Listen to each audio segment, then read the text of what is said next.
여러분 안녕하십니까? 오늘은 신유의 복음 네 번째 시간입니다. 제4강 신유의 기적의 세 가지 원리와 실제에 대해서 말씀을 드리겠습니다. 네, 오늘도 우리의 생각과 우리의 꿈과 우리의 믿음과 우리의 언어가 우리 인생을 변화시키고 성장시키고 또한 진보를 시킵니다. 슬라이드를 보면서 강의를 진행하겠습니다.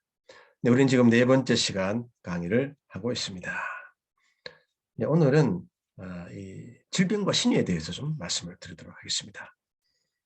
사탄의 영상이 우리 안에 들어오면 하나님과 성령님이 떠나십니다. 또 삼중 형별의 길을 걷게 되고 영과 혼과 육이 완전히 바이러스 현상이 일어나게 됩니다. 그래서 제 기능을 발휘하지 못하게 되죠. 또 나를 믿고 삽니다. 나의 의지, 나의 인생을 위해서 살게 됩니다. 여러분, 우리가 나쁜 생각이 우리 마음속에 들어오면 나쁜 인생이 됩니다. 그러나 평범한 생각이 들어오면 보통 인생이 돼요. 좋은 생각이 들어오면 좋은 인생, 위대한 생각이 들어오면 위대한 인생이 되고, 그러나 성령의 생각이 들어오면 바로 성령의 삶을 살게 됩니다. 이것이 진짜 인생이 되는 것입니다. 제가 들어오면 우리 지성, 감성, 의지가 이제 바이러스가 완전히 먹게 되어서 오염이 됩니다. 제가 들어오면 지성이 오류현상이 일어납니다. 오직 자기만 생각해요. 진리는 자꾸 멀리 가버리고요. 그 다음 의지는 오직 나를 위하여, 나를 위하여, 나의 인생을 위하여 그렇게 살게 되고요. 그 다음에 감정은 늘 불안하거나 초조하게 됩니다. 두렵고 떨게 되죠. 자, 그래서 제가 들어오면 우리 인간에게는 곧 죽음이 일어납니다.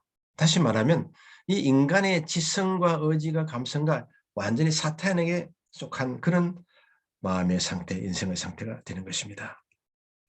먼저 이제 신유의 기적을 이제 우리가 기대할 때 먼저 첫 번째는 이제 말씀의 능력입니다. 너희가 나야의 말을 들어 순종하고 내가 보기에 의를 행하며 내 모든 규례를 지키면 모든 질병 중 하나도 너희에게 내리지 아니하리니 나는 너희를 치료하는 야임이니라.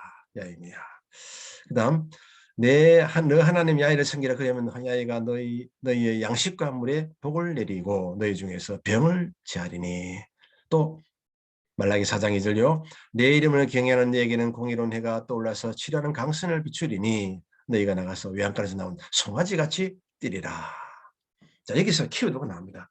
말씀이 우리가 자꾸 이제 순종을 하게 되면 결국은 하나님 마음의 성량을 가지게 됩니다. 우리의 마음이 자꾸 하나님 마음을 닮아가는 거죠. 동화되는 것이죠.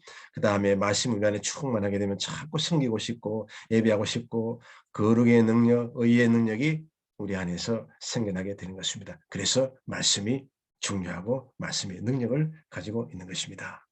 그 다음 조금만 더 알아보면 하나님의 말씀이란 무엇인가?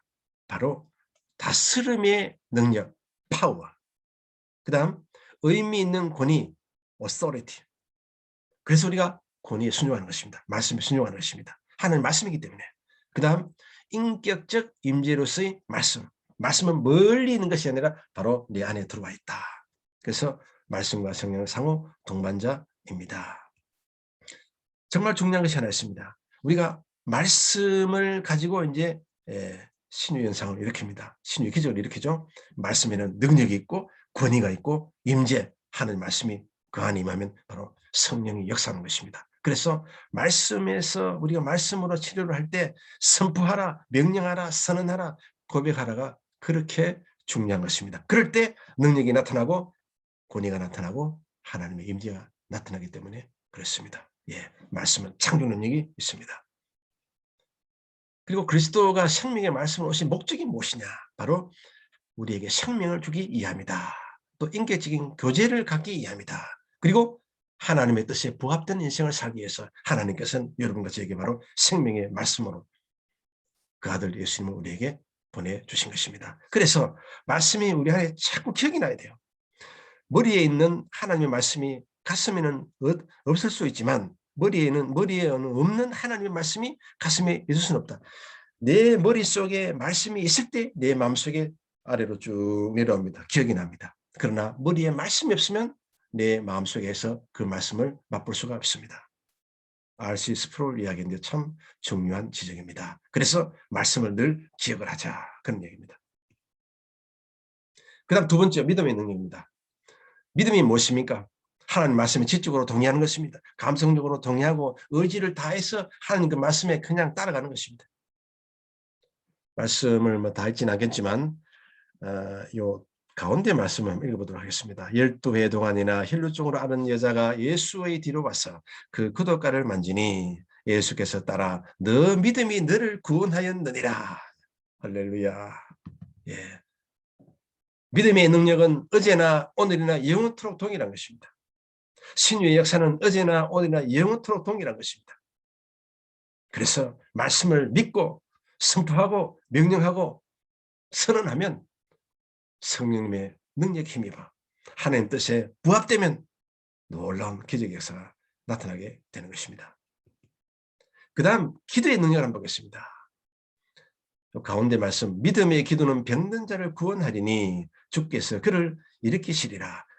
너희 죄를 서로 고백하여 병이 낫기를 위하여 기도하라. 의인의 강구는 힘이 큼이니라. 그래서 우리가 기도를 통해서 하나님의 자비, 하나님의 은혜, 하나님의 사랑을 체험할 수가 있는 것입니다.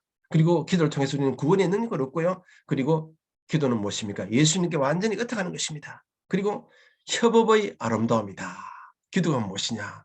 나는 기도하고 인간은 기도하고 하나님은 치료하여 주신다. 자, 제가 조금 기도에 대해서 몇 가지 한 8가지 정도 아주 간단히 지나가면서 한번 우리가 리뷰를 하도록 하겠습니다. 성도의 차이가 있다면 무엇이냐?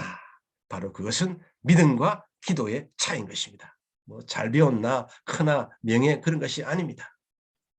기도라고 하는 것은 그리스도 안에 있는 새 사람이 믿음으로 살아가는 중요한 방식이다. 기도의 방향성은 인간의 뜻이 아니라 하나님의 뜻을 이루는 것이다. 기도란 무엇이냐? 인간이 우리의 영혼이 하나님을 닮아가게 하는 역할을 한다. 굉장히 거시적이죠. 우주적이죠. 예, 예수님을 닮아가게 한다. 그 다음 기도의 궁극성은 하나님이 우리의 주되심과 아버지 되심을 확인시켜 주는 것이다. 우리가 기도 응답을 받을 때 하나님이 내 아버지구나. 인격의 아버지구나. 그것을 확증하는 것입니다.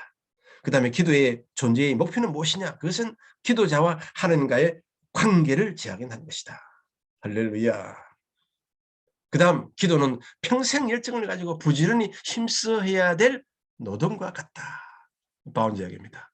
그 다음 케빈 드영 기도는 하나님의 계획을 바꾸기 위해서 하는 것이 아니라 궁극적으로 하나님께 감사하기 위해서 기도한다. 그 다음 기도에 대해서 제가 만드는 한 문장이 있습니다. 제가 읽어보겠습니다. 네. 말씀은 폭발물처럼 그 안에 내관이 탑재되어 있다.